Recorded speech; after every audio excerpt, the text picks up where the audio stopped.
welcome back again to the last session of this panel, old topic, new insights, Buddha nature at the crossroads between doctrine and practice. And for our third session, we have to begin with youth, and Greg is working at Vajra Foundation, also in Leiden University. Will be presenting the reluctant expression of the inexpressible, Longchenpa view on sugatagarbha. Thank you so much, Karma. So I will be jumping straight into the topic. Actually, it's a good thing when you not at the beginning of the panel is that when we're working on the same topic, that everyone else has presented basically the basis of what Buddha nature is. So I'm going to build upon that. I won't be defining terms too much. I will assume also that everyone knows Longchenpa, so I'm not going to talk much about that because we don't have time, obviously. So 14th century, central Nyingma figure. And the text I'm interested in is the Yishinze and the Pema Karpo, chapter 18. That's very interesting and influential text in a way, since pham Namnyangatso actually composed a commentary on that very chapter. As you know, there are not many commentaries on Longchenpa's text, so that's quite a unique feature and I think worth mentioning. So in this chapter, what happens? First, I would like to contextualize the Yishinze. It's not an early composition. I will show you a chronology of Longchenpa's works later. So that's a mature work in which he's talking about, in this chapter, Buddha nature, or, well, I'm going to use Buddha nature in a very, like a loose way, but sugatagarbha, deshinimbo, and in relation, and that's the important thing, to the notion of truth, denba. And so we're basically in this chapter having an interplay between these two notions. And in the course of this particular text, he basically suggests several definitions of truth. And in one of his texts, I started thinking about that because Klaus-Dieter Mattes in Buddha Within mentions that there are funny things happening there in Longchenpa's work in terms of the relationship of the two truths. So I thought it would be interesting actually to look into that. So here, Longchenpa starts by saying that he's going to offer an exposition of the two truths in the context of the uncommon vehicle. And that's a very important point he makes at the very beginning of this chapter. So he starts with the indivisible truth as sugatagarbha, because it exceeds the concealing the sphere of divisions and partitions and surpasses the two truths that are fabrications. It is a pacification of all mental proliferations. The indivisible truth is neither established nor unestablished. And up to that point, you're thinking, okay, it's the indivisible truth, it's indivisible, it's one, and it's on the level of the ultimate, that makes sense. But right after this, and we're in the Yishinze, he offers another interesting definition, that's that time based still on the notion of sugatagarbha, but in which we find two truths that are quite distinct from one another. So if we analyze conventions in detail through the approach of the two truths, since in this case all samsaric phenomena of false appearances are untrue and deceptive, they represent the concealing truth. Whereas the phenomena related to nirvana, such as profound peace or luminosity, are accepted as the immutable nature, ultimate truth, which he equates with sugatagarbha. So here, I thought of a way to unveil, pun intended, Longchenpa's discourse on sugatagarbha, so getting rid of our own cognitive defilements to better understand what he's doing here and what's happening in this text that is very dense, philosophically speaking. He gives, of course, a lot of examples as well about sugatagarbha, but I'm not going into that today. So here the idea is, how do we make sense of this notion of sugatagarbha and the relationship it has with the concept of truth? Is any evolution discernible in Longchenpa's thoughts? Because there are various texts, making various statements about this truth and sugatagarbha in his work. So how much is this view as well context dependent? And so finally, what should we read? So I'm going to try to share with you what I've been doing in terms of research process as well. We don't have time to go into every single detail, but I wanted just to share the methodology as well and some findings. So first, I'm not going to talk about that. If anyone is interested, we can talk later, but it's there. So I did a corpus-based discourse analysis. There's a whole workflow. So I've been using basically the Mepper Shushak as an edition, 26 volumes. And I've defined some project terms around the concept of deshe nimpo and its synonyms. And I tried to be very systematic to identify discussions about basically this concept throughout the entire corpus of works. And I'm sorry because it's written, I don't know if you can see if it's big enough, but I landed through a whole iterative process of mining and mining and mining. I finally reached a corpus, a sub-corpus of 14 texts that are either small text or chapters or Vajra points found either in the treasuries of Longchenpa or in the Drupta or Lagrim or Drupin type of Gorim type of literature he basically composed. And here, the chronology I'm following is that suggested by Stéphane Rgyal in La Profusion and the Dorji Wonchuk in article published in 2008. So we have 3 periods. So the second period, we start with the work, the Namka Longchen in the Lama Yangtik, in which we find extensively the term used. And then we have a series of works, so the mainly mdzod, the treasuries, and as well, the Nalso Korsum that we find here as well represented. And finally, the 4th period, the more Dzogchen-oriented period, in which he composed the Munsal, so his commentary first on the Sugatagarbha, as well the Cheyinze and the Nelubze.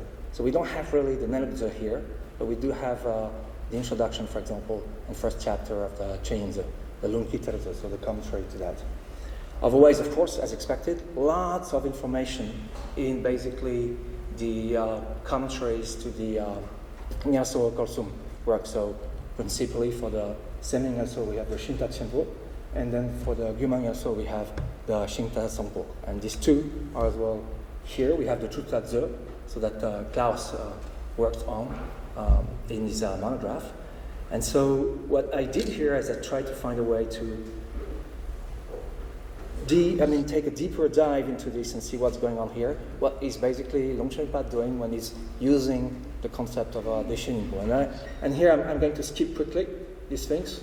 If anyone is interested, we can talk about it, or you can get in touch with me. But I run a corpus modeling, basically a topic modeling tool to identify main themes and contexts. So the algorithm basically identifies, themes that are topics in a way that's unsupervised. So it checks bags of words and tells you, for example, that, you have here 5 topics that you find in a way that's recurrent across this subcorpus of short text. Dzogchen, of course, pure appearance, embodiment, so Buddha nature in the body, very important theme in some text, like the Tsigdinze, for example. You have delusion, Trihua, a whole thing as well in relation to this. You have the concept of Kunshi, Araya, so very important as well in the whole explanation of the defilements and the way as well you get rid of them. And you have what I call the Mahayana model, which is based basically on concepts found around the stanzas of the Ratnagotra Vibhaga that he quotes as well profusely, particularly in the more scholastic works he wrote, like the Shinta Chenpo essentially, and the Drupta Dze. So then after that, I checked for intertextual patterns as well, so long quotes. There are so many things to say, I'm not going to go there, but Longchenpa uses basically very often a set of very specific references that he quotes and that he reuses when he's talking about a certain topic. And here I think it's a very important point. Longchenpa is not commenting a Shastra. He's pulling, basically quotes information from different sources to make a point. And that's basically what I've tried to uncover with various corpus tools as well, is basically based on a collocation here essentially. So this is not a black box, we're talking about collocations. and keywords, important words that are identified by an algorithm. And around that, so you check basically collocations to see what's in the text. It's an exploring tool. The thing is, you ask yourself more questions. There are questions, it doesn't bring answers. It brings more questions, essentially. You have to read. It's just really all about exploring, finding connections, seeing a technical term, like here, for example, that's the text I'm talking about. Denpa is identified very clearly as a key word. Then you have like two aspects that are very important here. Yer, the indivisible truth. You have dundam and kunzop. And if you look, you can see that kunzop is identified with koa, which is interesting in the definition, and nelu with dundam. So you have already questions on this basis, no answers, but hard to read.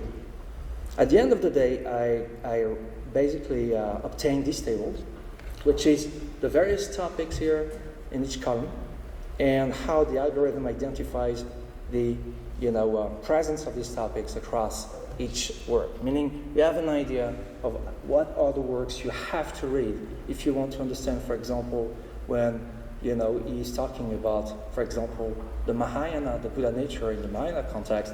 Man, it's very important to look at of course, Shinta Chenpo, Duptadzo. All these texts are going to be more, and that's obvious, right, to a certain degree. But for a discourse on illusion or embodiment or pure appearance, it's nice to know where to look at. For example, at Sigdenze is not a place one would just think of checking like that, right? So that's an interesting, again, exploration tool. How does it help practically? Well, I found this very interesting text here in the Lama Yangtik, so very early text in his, literary art. And in this text, he uses Deshen Nimpo to basically teach the distinction that David wrote about the text and translation study he did of the, I think it's the Sentong Yesheki Chilen, right, that you worked on. And so he talked about this, and then he talks about the Cheksha, and then Togyal. And he uses, particularly for the third vision, he uses the concept of Deshen Nimpo in the context of the third vision of Togyal quite a bit. And then as well in discussion about the result. So very interesting text that I would have never thought of checking, And so I'm in the process of translating this text, but I want to share a quote with you because what I want to show to you is that very early on, his model is very stable. His idea of the reason why he's using Deshen Nimpo is very stable from the beginning. So the text is basically, quickly maybe, this is the liberation method leading to the ultimate true result. At this point, the path and the objects to be abandoned by means of the path are exhausted. Mind and all mental factors, together with their support, dissipated to the Dharma Dhatu. In the way the sun appears when clouds covering it have dissolved, the mandala of the Rupakaya, all that constitutes the luminous nature, manifests in the Dharma Dhatu. At that time, in the space of the Dhammakaya that is empty and free from mental proliferations, shines the luminous Sambhogakaya with all the major and minor marks. This is Buddha nature and Buddha's awakening. The equation of the ground and the result, an unveiling process that Klaus mentioned in his talk. And then here the Rupakaya, interestingly enough, manifest and are not created, not the result of a production process, but a result of elimination. They are gshegs. That is very important and a central and core principle actually in the model of Longchenpa in this text. So here I followed Klaus Matt's methodology in his monograph. I became obsessive with the whole thing, and I just checked all doctrinal markers, refutations, text by text. So checking a text and really having an exhaustives about 12 pages of notes about what is in the text, each text, and what refutations or doctrinal term do you find there. There will be a lot to say, but I'm almost at the end of my time. So I won't really go into that. I will just give you one example. The process is fairly standard. There's no, the result, basically the ground is, the pure ultimate nature, and now that all qualities manifest as the ultimate, non-conceptual, and non-conceptuality is very important. For Longchenpa, it keeps coming all the time, and we'll see why in a second. And then the refutation that basically the ultimate nature is a voidness or an emptiness that we find time and again across several works. So these are codes for the works. For example, this is the Shita Chenpo here. Here, this is the Yeshin Zope Makalpo, chapter 18. So we find this with a recurrence. There is like a pattern, really. Is it basically always of one block, perfect from the beginning, without any, variation? That was the other answer I wanted to give. Actually, the model is very stable, but the definitions of technical terms are not. One example, the kunshi. There are various in the Tsigdunze, and then in the Shita Chenpo, you find different conflicting definitions of small yellowfin terms like that. And I recommend David's paper for that, dissertation and publication, because you actually have a very nice table that explains the different kunshi in that context and different definition. And you mentioned two things in the 14th century that you actually find in Longchenpa in his works, so two different definitions in one author. So very interesting thing too, I thought. So now to conclude and be back later, sorry about that, but it's a lot. And the task is daunting. I wanted to offer a summary, a kind of chart, charting the geographies of awakening for Longchenpa. Again, the Shenimpo is used, and then we have the path, the soteriological aspect. And here I want to offer a working hypothesis that basically his view is very much influenced by soteriology and very dependent on Nyingma as well, as Foucault would have said, episteme. So what are the conditions that make knowledge possible and established in these traditions? Well, there are things that are important. The distinction between mind, so sem, right, and yeshe or rikpa, being the ultimate. And we have the sugatagarbha as well, stanza 147, that basically is very important that you mentioned today, day too. So where you have three cognitive epistemic situations. You have ordinary beings at the level of mind, in which the two truths are going to be in coalescence. And that's why you will find the Prasangika model in Longchenpa, but that's kind of like, low-level kind of way to relate to the two truths. For the Aryas, it's one indivisible truth in which you have emptiness, luminosity, and appearance in union, indiscernible from one another. And then you have the two truths he suggests. The truth based on samsara as the sphere of mental proliferations, basically, and nirvana as that which is beyond. And here, it's necessary because the pointing out instruction that is in the uncommon vehicle, the means to basically make the epistemic jump from one type of cognition to the next is central. So here, with non-truth in mind, Longchenpa suggests an alternative definition of the two truths to distinguish them from Rigpa. And you find this in a lot of practices such as Korde Rushen or Semzin, where basically you have to make these distinctions, and that's the paper you worked on. But then with Treasury in mind, it defines as well the removal process of defilements in a way that is compatible with the self-liberation of awareness.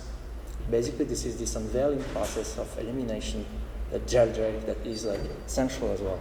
And with rgyal in mind, then, he reintegrates the coalescence of appearance, luminosity, and emptiness into the non-conceptual cognitive framework of Rigpa as the indivisible truth. And you see now we have all these various truth regimes. They are necessary at different moments on the journey towards awakening according to that tradition. So I'm not trying to say here that there was no influence on Dolpopa or Longdoje on Longchenpa, but there are definitely deeper, as well, basically paths and that he had, like methods that he had to integrate, and for which he needed a view that is adequate for that. And I believe it played a huge role in, the way he shaped his view. And so here, to finish, I'm concluding on that. I'm sorry, just rushing a bit, but a specific Nyingma approach, a tale of water and ice. And I have in mind this as well, statement by Matthew Capson saying that it's a kind of characteristic of the Nyingma school, that in ordinary states of awareness, there is always a link to awakening.